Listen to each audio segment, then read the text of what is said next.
call to order this meeting of the St. Augustine Port Waterway and Beach District for May 20th, 2025. All rise for the Pledge of Allegiance. I pledge allegiance to the flag of the United States of America and to the republic for which it stands, one nation, under God, indivisible, with liberty and justice for all. Commissioner Bender, do you have any interest in offering an invocation? No. Great. Roll call. Commissioner Rivers, Commissioner Flowers, Commissioner Brown, Here. Commissioner Bender, Here. Commissioner Kirker. We have word that Commissioners Rivers and Kirker are on their way, but we will go ahead and proceed with the non-quorum related aspects of the agenda, which we will skip adoption and approval of the agenda for that reason and instead proceed to public comment. 5 minutes per individual. There are no members of the public here. Government representative comments.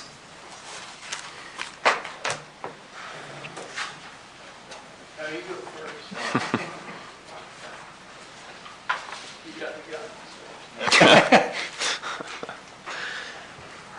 Aaron Brack, St. Johns County Sheriff's Office. I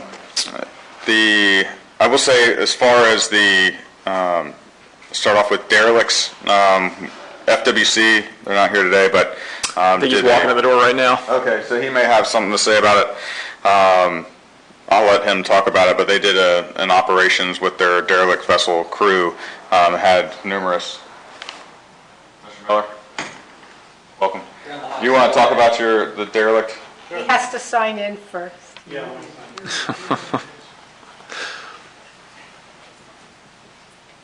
Before he does that, the Sheriff's Office also let you know we received a donation of a vessel from Ring Power. It's a 33-foot front runner to be used in the port area. We're hoping to house it at the city marina. However, we don't have the funding to get the slip yet, so I did speak with Eric and got an estimate for a slip fee to house that boat there, and I was going to possibly talk with you all about maybe funding that so that the vessel could be kept on the water and utilized by the area, law enforcement and rescue. Would that be in addition to the vessel that y'all already have there, or would it be replacing the vessel? There would be an addition. Okay. It's a new one they've provided us. Essentially, they're providing the vessel to showcase the motors that they have. So they've provided us with a 33-foot front runner vessel to do that, but we don't have a place to put it at the moment. Got it. Nor was it expected, so we didn't have it in the budget. Right. So I will be, if that's something I think maybe I could look at, see if we can try to get that funding from there. If not, we'll try to figure something else out. I'll let you talk about the derelicts. I was going to talk about it without you here, but since you know all the numbers, I'll let you talk about it. Sure. So I'm not sure what we just did an operational plan. First, Lieutenant Miller, Florida Fish and Wildlife. We just conducted a operational plan for all of our area, so to include St. John's, Flagler, Putnam. It's really a statewide op, but we're going around to each area. And during the op, we located 15 new derelict vessels, as well as started a vessel turn-in, and then several at-risk vessels. So, and it was a combined effort, multi-agency operational plan. So it was a big win for the area. I think we really have our thumb on every boat. Like, we know exactly what's going on. So just like to keep you guys in the know. Great. Yep.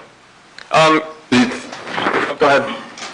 Question, the two boats by the 312 bridge, one on the north side, one on the south side, what's the status of those? Those are both awaiting removal. So they've been approved, and then when the removals happen, so they happen in a bunch. They're not going to just remove one, because they'll have to push a whole salvage company through. So they'll come and they'll remove 7. That's a situation with both boats? Yeah, they're both approved and awaiting removal. So With some of those, I don't know if you get the complaints like we do. Some of the boats have been breaking free from their anchors, or somebody's coming and stealing the anchors off of them, one or the other. But the sheriff's office has fashioned some concrete anchors that we're fixing to some of these. So hopefully that will slow down this, free boat just drifting about. We'll be able to deploy those and keep them in one place. I think we suspect that once people realize that they're derelict boats, they just run out there and then they steal the anchors off of them, and then they just let them drift. So we're trying to combat that if you're receiving the same complaints we are, them drifting freely, but that is in the process of being remedied. So besides those 2 boats, how many more need to be done? As far as started, I think everything in the area has been started. We only have I think 3 to 4 that are going through the process, and the rest of them are all ready for removal. I think total is like 8 or 10 Yeah. for the whole county. This is kind of the quiet season right now, right? Yeah. Before storm season has started again? Once the Right. big blow comes, then you'll have 10.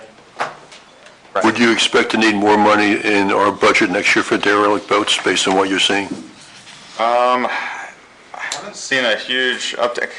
You're going to get them every year. Yeah, it's going to be roughly probably close to the same. We may see an increase. I did hear that there's some movement in the counties around us to kind of push the vessels out of their area. So if that happens and they start coming here, we may see an uptick in that, but I haven't seen it yet. So that's going to be I have to wait and see. Just for the record, Commissioner Kirker is now here. Welcome. Thank you. On a completely unrelated note, have you guys been briefed at all about this Boater Freedom Act that just got signed by the governor? Can you talk a little bit about that? You're not going to be able to make surprise MSD inspections anymore? Is that the long and short of it? So I haven't heard We can about... do MSDs. But you have to have probable cause, right? You can't just do a surprise one, or am I misunderstanding that? The Boater Safety Act, the gist of it is for safety checks. The Boater Freedom Act is the one I'm talking about, the one that was just signed. Is that, you're talking about the same Boater one? Freedom Okay. Act, sorry, same thing. Okay. The idea behind it is that there's no safety checks without probable cause. So Okay. we can't just do a consensual, hey, let me see your life jacket. Okay. That was the Is that going to affect y'all's operations much, though, do you think? Slightly. Yes and no. I mean, there You guys are, can always find probable cause. if we want to, but that's not what. Okay. The MSDs, from my understanding, and I haven't gotten into it thoroughly enough to truly say, but from what I understand now is the MSD will still be able to, a vessel that meets the requirements, that meets the standard that requires an MSD, will still be able to check that because that's not one of the safety checks. Okay. That is a requirement, a state requirement to have that installed on like a houseboat, for example, is required to have a fixed system within the vessel. So we would be able to still check that because it is a state requirement to have that. The kind of like registration numbers are a state requirement to have them displayed in a proper way on the side. The safety inspection is a carriage requirement, which I think is what they're trying to not have that be a primary stop, is to check carriage requirements for safety inspection type items. But as far as the rest of the sanitation Yeah, I don't laws and think it stuff like that, I affects think we can MSD at still all. do Okay. those. The safety inspection items are still what we consider a secondary stop item. So if we stop them for registrations not being displayed correctly, or wake zone violation, or any number of other things, then we can still do the safety inspection after the stop is already made. Right. So it just, the days of going, well, there's 9 people on the boat, let's make sure they have 9 life jackets. We're not going to be able to do that I see. specifically. Got it. All right, thank you. Any other questions for county or Fish and Wildlife? All right, thanks very much. Any other government representatives?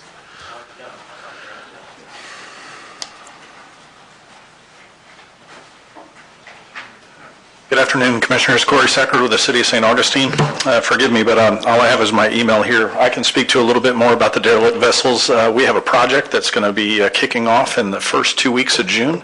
We have a new contractor on board, and right now, currently, we have 9 vessels that have been given to us from both the St. John Sheriff's Marine Unit and then the St. Augustine Marine Patrol Unit. In those 9 vessels, we have 3 grants with find, and then we're going to come back to the port with offset matches for those. 2 of those grants are approved already with find, and we have 1 vessel and then 4 vessels. And then currently this month, for the next find meeting, we have the other 4 vessels. So the city has went ahead and cut purchase orders. We've had a pre-construction meeting with the vendor, and they looked at, like I said, to mobilize the first week of June and take 2 weeks to move 9 of those vessels. Commissioner Bender, I know you were asking about specific ones. Unfortunately, I don't have those, those case numbers with me, but approximately it's going to be, what we're going to ask from the port is $23,087.50, and then fine share would be, if approved for that 3rd grant, would be a total of $69,262.50, and that's for all 3 of those grants. Got it. Thank you. Oh, and for the record, Commissioner Rivers is here now as well. Great. Any other government reps? Eric, Carl?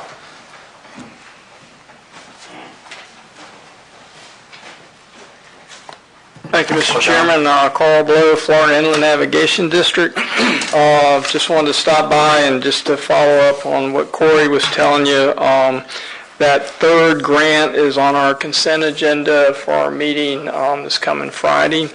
And that guy is, it's a $31,200 grant. I guess your portion of that would be $10,400, which is part of what the total that Corey just gave you. That shouldn't be any problem. It's on the consent agenda, so normally that goes right on through.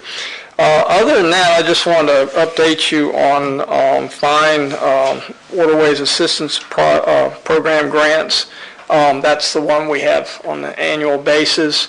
And we have the hearing in June down in Brevard County where all the applicants come down and do their presentations.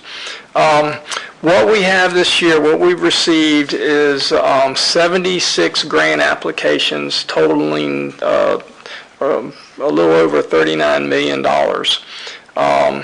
Last year, in our last budget, for the last grant cycle, we were able to budget $24,108,956.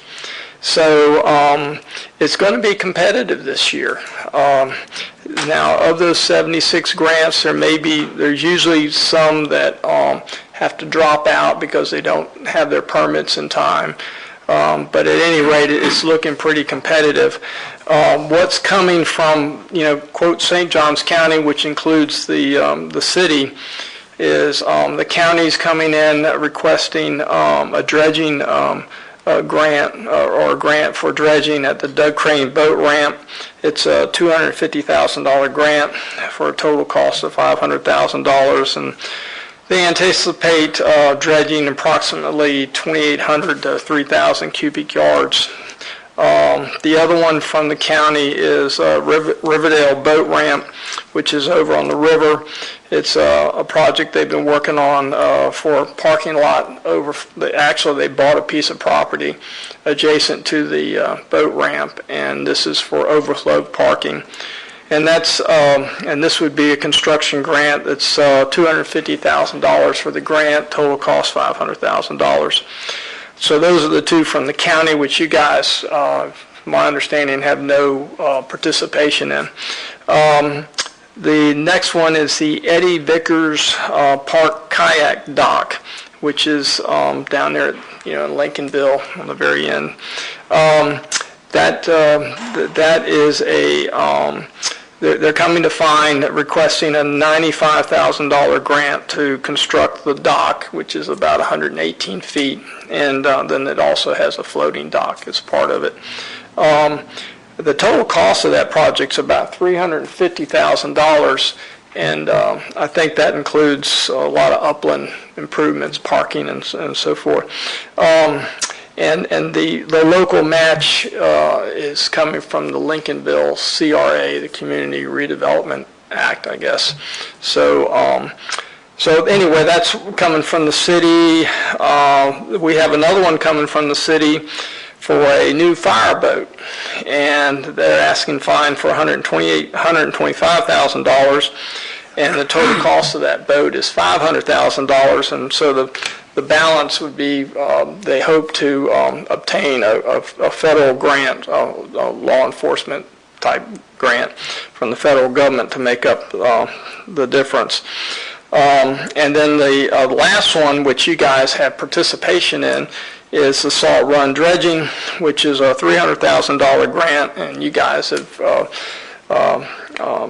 provided or have agreed to provide $100,000 local match, which this is a pretty rare fine grant because it's a 25%, 75% match. Just about everything else is 50-50. So anyway, those are the grants that are coming from St. Johns County and the city of St. Augustine.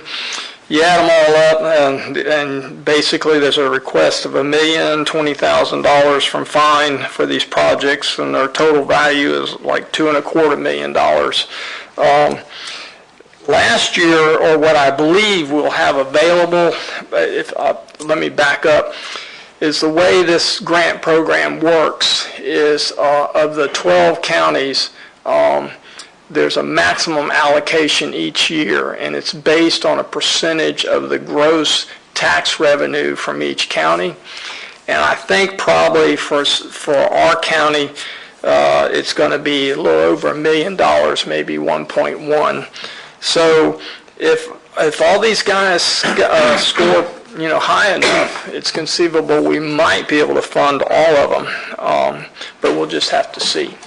But anyway, that's what's going on with grants. Other than that, if you have any questions for me. Okay, thank you. Thank you. Any other government reps? A few others here. No? I mean, now would be the time to come up. Don't save it for next meeting. Secretary Treasurer's report.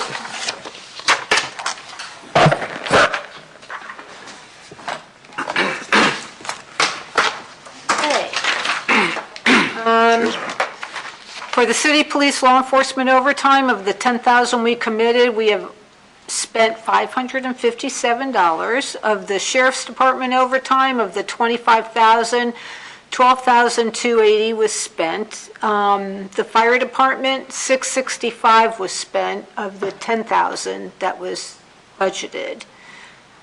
Derelict boats so far spent was $5,656. And that's pretty much, there wasn't a lot. Channel marker repairs was $11,002.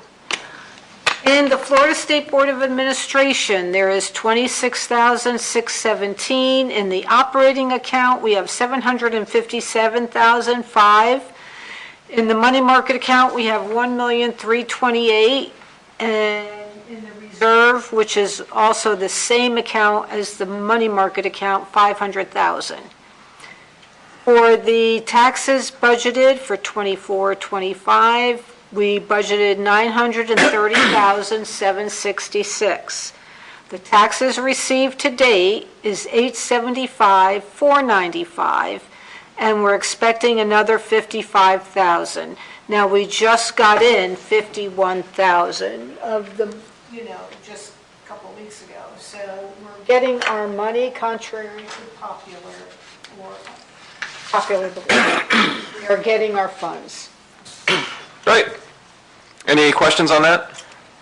The South State money market and the reserve are added together. They'd be about 1,800,000. Yes. Okay. Oh, but they're not, you don't add them together. The reserve is just a part of the money market account, right? Those are not separate buckets of money, right? Right. It's not separate. Okay, but my point was the 500,000 included in the 1,320,000? No. Okay, it's separate. Okay. Correct. Although it's not in a separate account. No. Okay, I got it. Thank you. So, wait, that 500,000 is part of the 1.3 million that you're saying? Okay, it's not. I see. Okay. Got it. Great. Any other questions?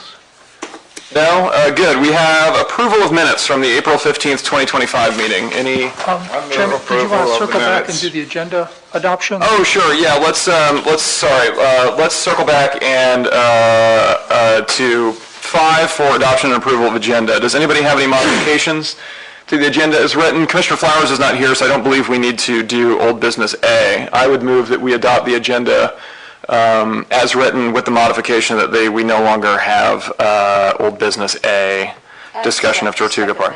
Great, so there's a second, all in favor? Aye. Great, and next is approval of minutes from the April 15th, 2025 meeting. Approval of the minutes of the April 15th. There's a motion, Sure, second. there's a second, all in favor? Aye. Engineers are not here, and there's nothing for them to report anyway. Old business, we're skipping A, as we just noted, so we are on to B, funding request from Mr. Ford.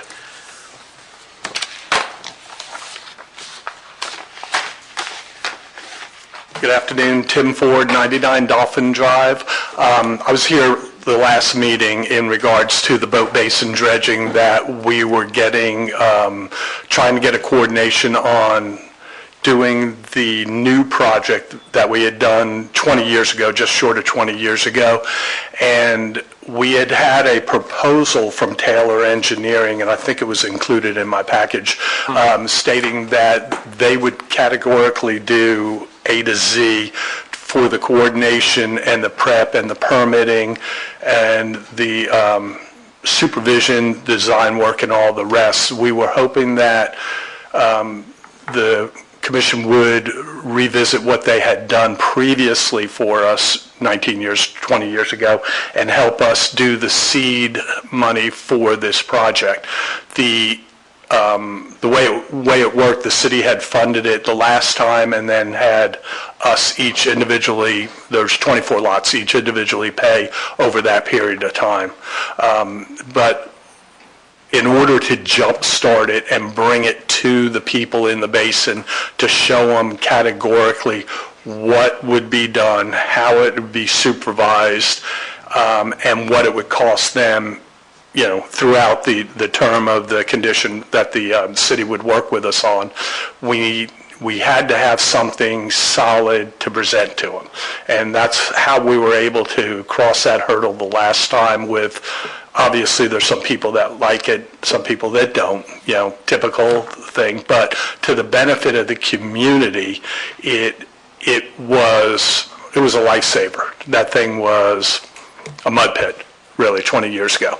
And it is back to that condition again. By mid-tide, you can't use your boat lift anymore. That's it. And to get in and out, you have maybe an hour after mid-tide to cross the sandbar out at the channel or get to the very back end of it.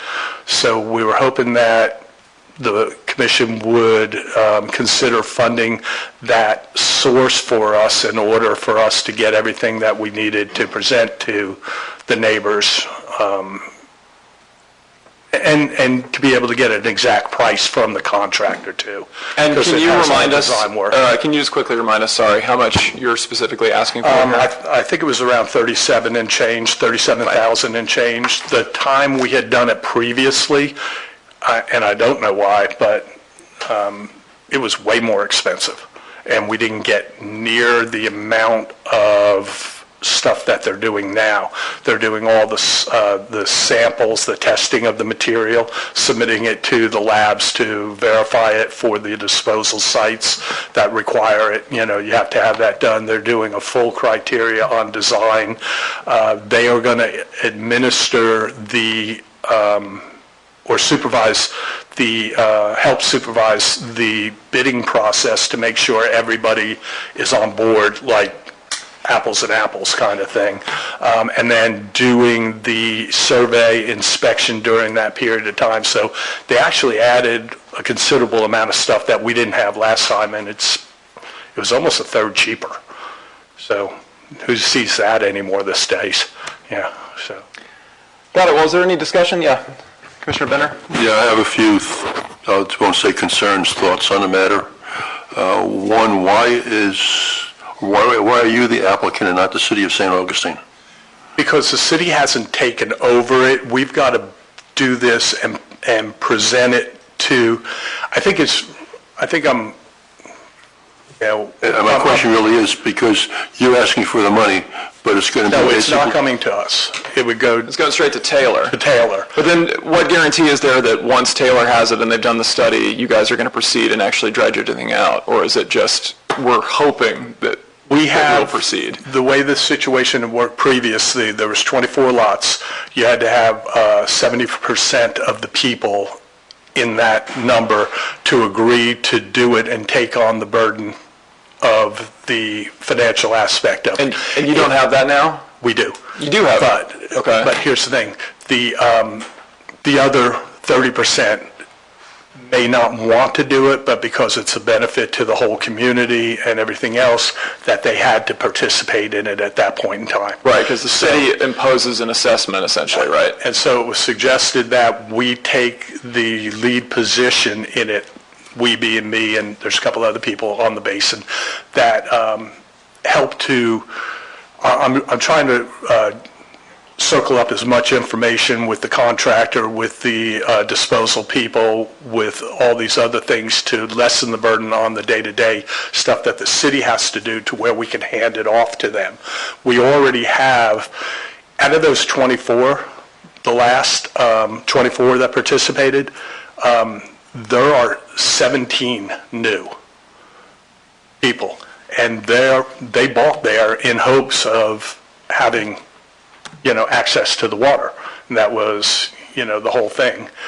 So we do have a consensus of people that want to come in. Now, the city, again, I was trying to not burden them with every little thing to do to get it up to that point, to hand it off to them, and they could then take it over. It's similar to like an MSBU, that they could then take it over on the financial end of it.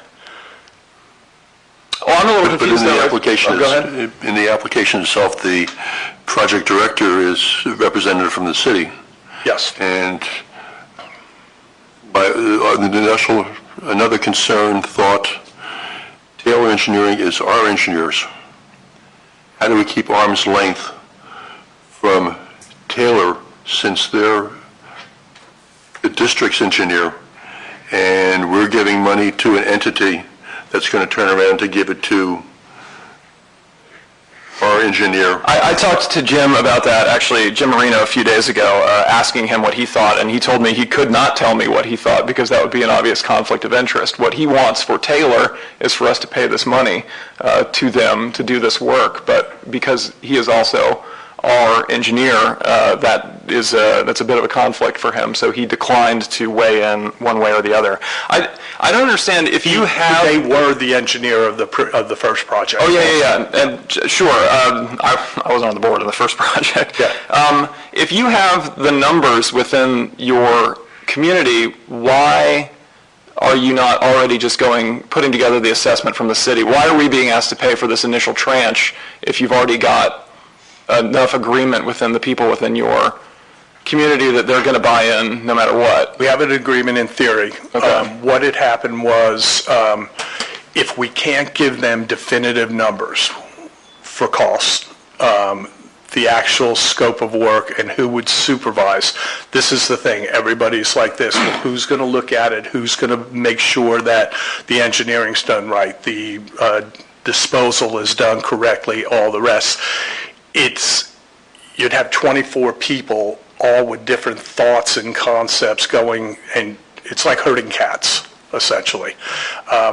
We were fortunate in that the previous time, the commission did help us in this, and what it did was it helped solidify the whole package to hand it as a presentation without question, without a lot of concern, without a lot of debate. This is it. This is the scope of work. This is what it's going to cost you.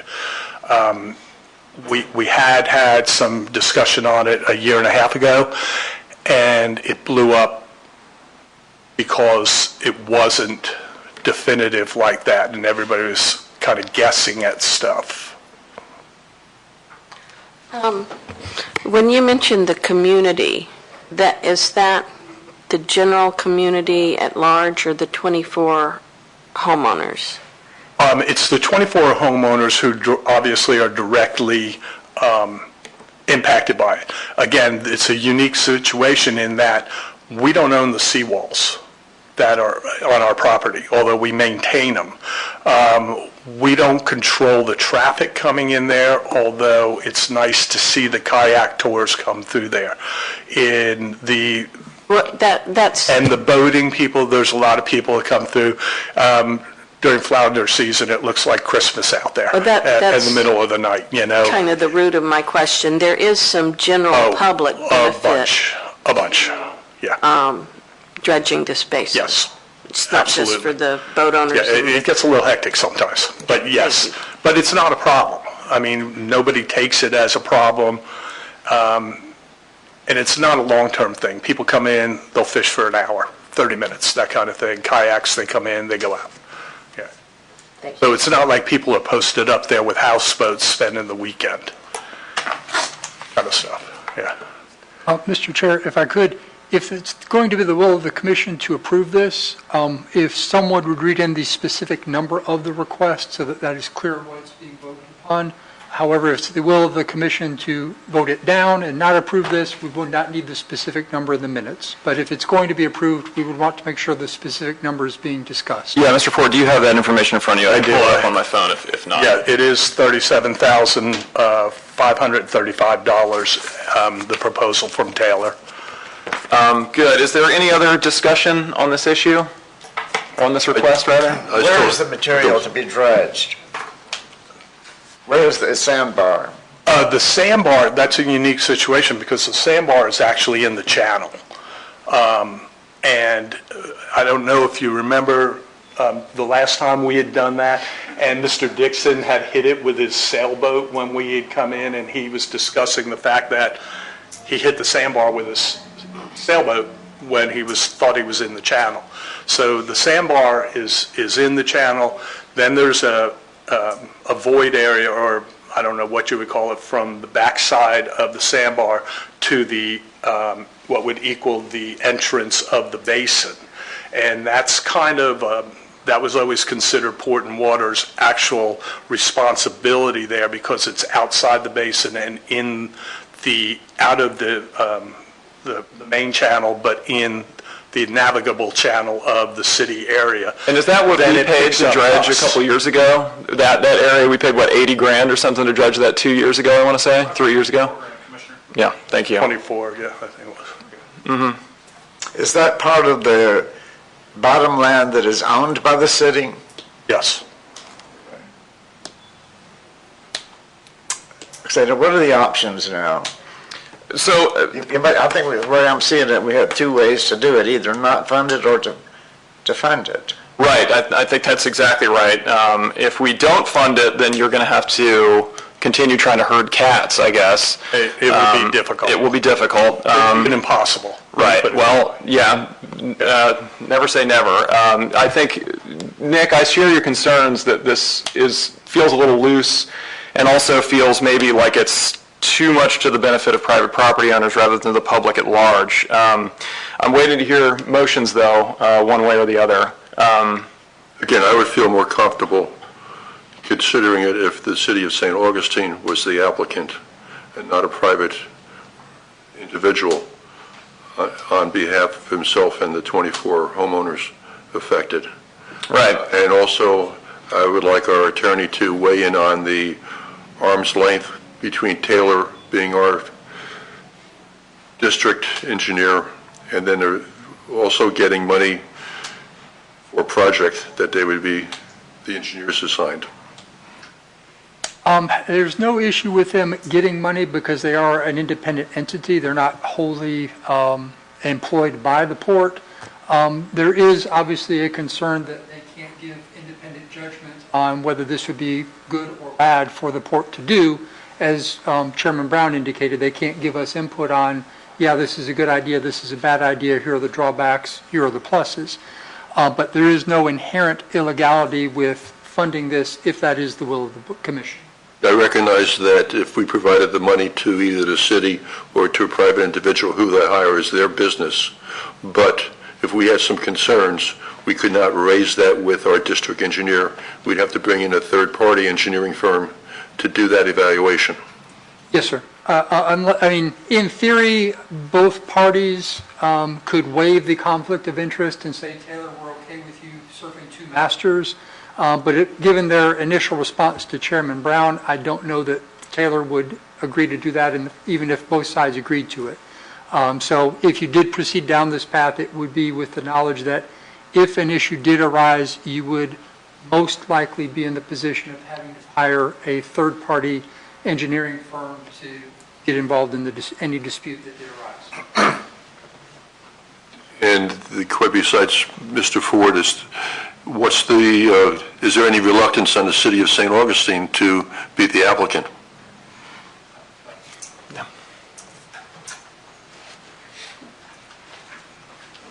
Good afternoon again. Corey Sacker with the City of St. Augustine. The city manager has asked myself to work with Mr. Ford in revising this project again to go ahead and get that area dredged under the same premise that it will go in front of the City Commission. The City Commission will approve it just like they did the last time. And then, of course, that's assuming that they get their 70%. It'll go back on their ad valorem taxes. And fortunately, just recently, we just pulled the aging report on the last time they did the project, and all of the homes have satisfied non-ad valorem taxes. I left my notes back on my desk, but they've satisfied it from the last project. So the city's committed to doing the project. In this case, the applicant wants to go ahead and get a jump start. We went ahead and pulled that proposal from Taylor Engineering, which was from one of the city's formally solicited contracts for continuing services in this field. So that proposal was drawn up under that contract that they have with the City of St. Augustine. In that, they are going to go ahead and do the designs and drawings and specs and get those numbers that Mr. Ford was talking about to get the quantities. And with those quantities, we can, the quantity of spoil that has to be removed, taken to an upland area and disposed of, that'll get us the numbers of how much to give the homeowners where they decide they get polled on whether or not they hit their number and whether they want to continue with the project. So the city's going to continue with this, but, it's Mr. Ford wanting to, I think he was the architect of the first time it came up. Yes. And, well before I came to the city, and I'm working with him on making sure this project, moves forward. But the city is going to go ahead and move ahead forward in the next budget year. The question is does Mr. Ford's idea was to bring it to the port, see if we can't get this jump started so we can get those numbers coming, because it'll take about 6 months from Taylor Engineering, when you look at the last page of that report, to go ahead and develop it. So that's why we didn't think I did not think it was appropriate to have the application from the city, because the project hasn't been, formally approved yet. We're going to get those numbers and then get it to him and his fellow homeowners. But we are going to proceed, come October. But the city itself can't pay for the study. No, well, we can budget for it, but that's what I've been asked to do. But the question is since it was such a popular project, I think there's a movement behind it to press forward. Because why? Because it isn't a public, as board members have said, it's not for a public benefit, but yet the homeowners will be held accountable for all the expenses involved. Got it. Thank you. Sure. Any other questions for Corey while he's up there? No? When was this last dredged? I think you said it before. When was this 20 last? years. It How was many? 20. 20. We got 20. It seems like I was on the board, but I don't think I've been on the board that long. I remember this coming up. I've said the same thing. I know. I'm sorry, I may not have been clear. The proposal from Taylor is to the city. I have copies. Okay, I didn't. Yeah, the information was provided email. I made copies for myself of everything. I didn't know that. I even drove through the area just to get a feel of the area. When I left Osteen's, I just drove through the area. Easy drive from there, yeah. Commissioner Kirk? Smell it all the time. Yeah, I have a question because I'm having trouble finding the hypothetical. I'm just assuming Taylor Engineering's a good engineering firm, and that's why we use them, and that's why you would choose to use them. Is there a line where they might be doing where it would be crossing over things that we would be hiring them to do? How would a conflict come up? No, I think the conflict is just in the first instance. Taylor could not tell us whether or not this project would be a good use of district funds in the first instance. Okay. Because obviously they want to get paid. So that's where the conflict is. I asked Jim about it, and he said, I declined to answer that question because I do, he has divided loyalties. He has loyalty to his shareholders, but also loyalty to us as an employer or as a contractor. So that's really the only significant potential for conflict, at least that I'm aware of. Do we have any motions on this? He feels pretty reticent. I'm actually inclined to make a motion in support of this. Okay, so that would be a motion from Commissioner Kirker For $37,535 for the initial engineering feasibility for study. the Dolphin Drive Boat Basin study. I'll second because we did it the last time. Okay, all in favor? Aye. All opposed? Opposed. Opposed. Motion fails. Sorry, Mr. Ford. Corey, what are his options now? Well, the city manager has still asked me to move forward with the project, so what I will do is I will add it to our city budget in the upcoming, in our upcoming budget year, and should the commission go ahead and approve our budget, then we would go ahead and, if approved on October 1st, go ahead and initiate a work order to our engineering firm, and then they would go ahead and start the work. Got it. Thank you. Tim? Yes. I've got a question for you. Yes. Do I know your mother? You did, she passed away, yes. Yeah, but she was a friend of mine, wasn't she? Yes. Okay, Yes. all right. I thought I recognized you, but thank you. Thank you. That concludes old business. There is no new business. Next is public comment. Members of the public? Oh, Commissioner Carl Blow, as a member of the public. Yes, sir. Carl Blow, 100 Santa Monica Avenue. I'd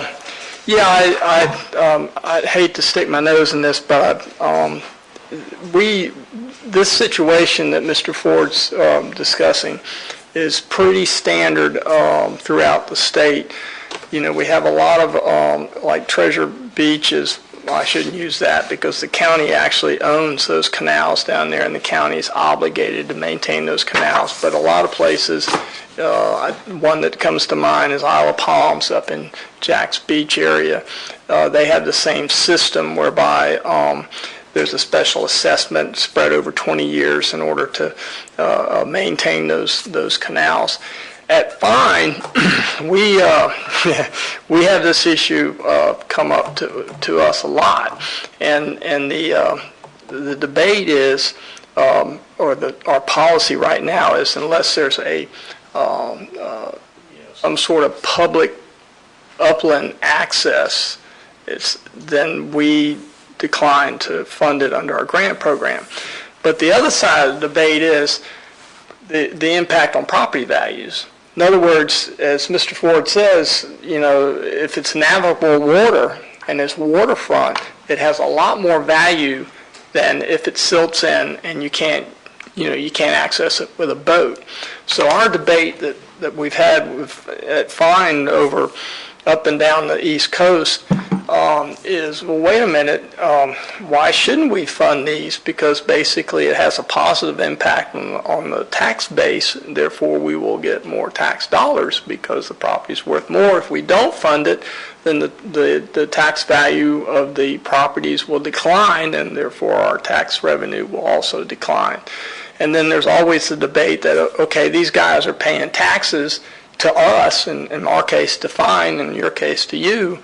What are they getting for their tax dollars? So it's an interesting scenario that as of right now, and this could change at any minute. Right now, Fine has said no unless you can demonstrate some public access. But for instance, I can tell you right now down in the city of Palm Coast, I can see the possibility that fine may get involved in helping them maintain those canals, even though there isn't a dedicated boat ramp or something at the end of a canal, because, their argument is, look, we're paying taxes to you guys.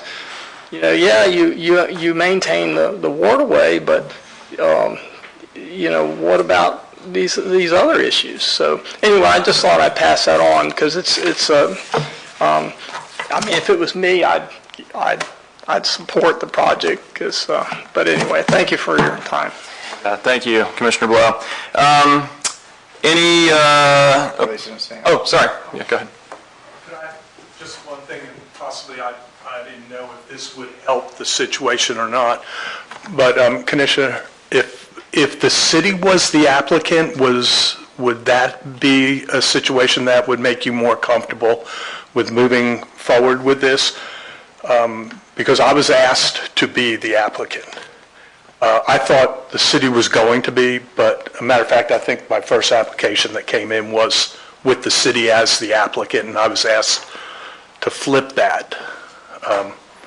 I would feel more comfortable with the city being the applicant and the full understanding and whatever legalese you have to put in to keep arm's length from Taylor Engineering, since they're our district engineer, and then they'd be working on a project, and if anything came up where we need engineering expertise on that project or on that overview, we would recognize that we would have to employ a third-party engineer. Would you need to be indemnified in regards to that, or stated to be indemnified, or how would that? I would just make sure the legalese would make it clear to Taylor Engineering that they're working for a private or another city entity. It would just have to be not clarified. Us. And if any questions came up, we would not rely on their expertise for that project, and we would have to get a third-party engineering firm to provide that expertise. Can we circle back on that at some point? Or? Yeah, probably after. Okay, thank you. Certainly. Comments by commissioners? Commissioner Bender? Yeah, I have a few. Since we have 5 members now, and since we just went through talking with the auditor on the 24 budget, my conversation with the auditor got into the 25 budget, and the overall concern that the state has had that the 2-1 vote wasn't good enough in their mind. So are we to a point of having to have a 505 budget hearing to get a 3-2 or 2-3 vote on the budget so that we don't have that difficulty for next year's audit? Elise or Clay, are you able to speak on that question at all? That won't be a problem next year because we have 5 commissioners. We have 5 commissioners now. Well, just if I understand the question, it's 2 different aspects. If the issue and concern is whether or not a vote needs to be taken for the trim assessment that was enacted for the fiscal year we are currently in, the commission does retain the ability, if the majority of it wishes, to hold a new final trim meeting and vote in that meeting as to whether or not to change the trim rate for the current fiscal year. If it was the will of the commission to do that and they enacted a different trim rate than the one that is currently being operated under, I didn't have this in front of me, I'd have to refresh my notes, but in general terms, it has to be worked out with Vicki Oaks as far as withholding of certain tax revenues, most likely from the next fiscal year, since most of it has been distributed this fiscal year. If it was the will of the commission as a whole at the new final trim meeting for the current fiscal year to maintain the current trim rate as it is currently set, then there would be nothing to be changed. It essentially becomes moot. As indicated in prior meetings, if nothing is done by the commission as to the current fiscal year, while it is not in compliance with the specific statutory section, there is no repercussion to the district or the commission. Because the commission does not receive sales tax revenue from the state, there is no practical impact to the district in the current fiscal year. As Elise was mentioning, if the question goes to the coming fiscal year and the coming trim season, we essentially have a blank slate coming into the next trim season. As long as we have a majority of the members at the first and second trim hearings for this coming fiscal year, it will proceed however the commission wishes. And if I didn't answer the question, I'm happy to follow up. And again, my concern is when we get into the audit for not the 24 season, but the 25 season, I think from my discussion with the auditor in a general fashion, that they may have some concerns on the whole process. So I would think we should consider having a trim meeting on this year's budget to get something, either a 2-3 vote or a 3-2 vote or whatever the case may be. Well, it sounds like we need to hear from the auditor. Elise, could you have them get in touch? Yes, And so we can clarify this? yes. Who is our auditor? CRI, Carl Riggs and Ingram. Michelle Ham is the person I directly talk to. Michelle Ham, okay. She's for at Great. least 20 years. Commissioner Bender, any other? Yeah, I have other things. And again, I had a lot of the discussion with the representative from the audit firm in terms of that, because of all the past correspondence and past concerns from some of the commissioners and the state on the issue. Before the meeting, Ms. Elise and I had a chance to talk to the city manager of the city of St. Augustine Beach on the Ocean Hammock Engineers Report, and he was going back to his staff to make sure that Ms. Elise would get a copy of that so we would have it. And the reason I'm pressing on it, the cost of the original project was $400,000 about 20 years ago. And I've heard some estimates that the project, if it was built from scratch now, would be $1 million. And because it's a quarter of a mile, and part of it's elevated over the waters. And from what I've heard, it's considered fair to good. And the last meeting, at a city commission meeting, they reflected that as a good condition, but in 5 years, who knows? So my concern is if something's going to happen, and we have to be aware of it for budgetary purposes, I always go in my mind, do we need the money? When do we need the money? And should we put the extra burden on the taxpayers to not have a rollback? So I do want to report on that. And in terms of the status of bonding for the commissioners, we signed forms. You're all bonded. I can tell you straight out, you're all bonded. Do we get any copies of anything? No, it's on the policy. It's on the port policy. Okay. Everybody is bonded. So what we signed last meeting, was that in addition to that? Or was That was just for backup, because I Okay. was very insistent. So you have the copies of the backup for every? No, they have it all. They Okay. have it all. All, Everything that you gave them, the insurance company has. When they send me their policy, when it's renewed, which it's getting ready to be right now, because they just sent me things that I need to, for the policy to be renewed, I have to send them copies of the audit report from last year and just all kinds of different information that they're requesting. Once I get that in and signed, I'll send you all a copy of the policy. thank you. The Genevart property, I had the chance about a week and a half ago to sit down with the county representatives, so I know some of you are scheduled to have the meetings. I would encourage you to have those meetings, ask your questions. It was an excellent meeting, and I spent an hour with 3 different individuals from the county on that, and it was well worthwhile. I won't say anything else. I don't want to cloud your thoughts or anything else on the situation. And we've received a copy of emails from the city relative to fecal contamination at the marina. And I read the reports. I read it from a different Matthew Brown. Right. It's a good call getting a Matt Brown to do that work, by the way. You can always trust a Matt Brown. My question is, in terms of your NPDES, National Pollutant Discharge Elimination System permits, do you sample any of the storm drains, especially the 2 new parallel dual storm drains that are at the marina at any time?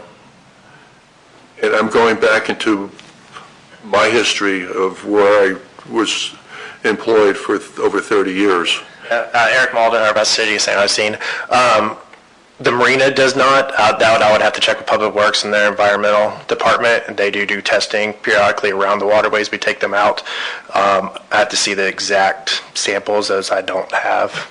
I can find out for you. Because going back to my own history, working for the New Jersey Department of Environmental Protection for over 30 years, the water area, if you had the storm drains and there was any kind of question, I would sample it an hour into a storm, 3 hours into a storm, 5 hours into a storm to see anything coming from that area that may cause any contamination. Yeah. I can reach out to our Public Works department and see what type of testing they do during that time period. Thank you. Yeah, you're welcome. Any other comments, Mr. Bender? Commissioner Rivers?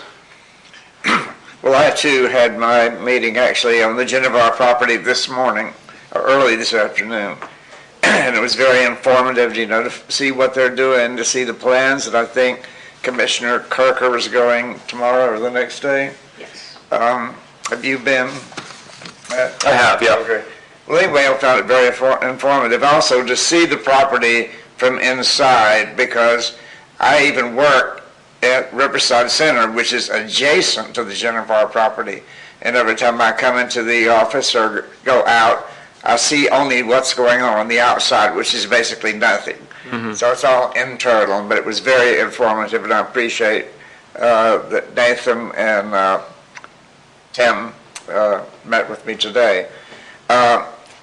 Is Volano Landing in the city or the county? Volano Landing, meaning the one on Volano. So. Between Volano Bridge and May Street. Okay, is it in the city or the county? The reason I'm asking is because I think they're doing some dredging there. That's the Volano boat ramp you're talking about? Yeah, they call it Volano Landing. Yeah, that's the county. The boat ramp.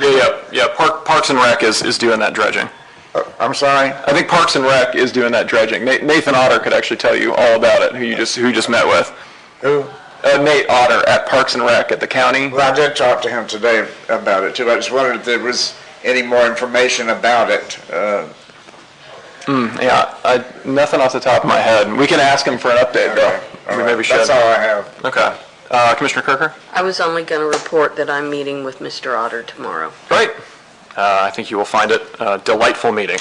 Mr. Ford, could I talk with you just briefly after this meeting? That was all I was going to say. Otherwise, our next meeting is going to be in June. It looks like June 17th. Okay, there being no other business, this meeting is adjourned. Where was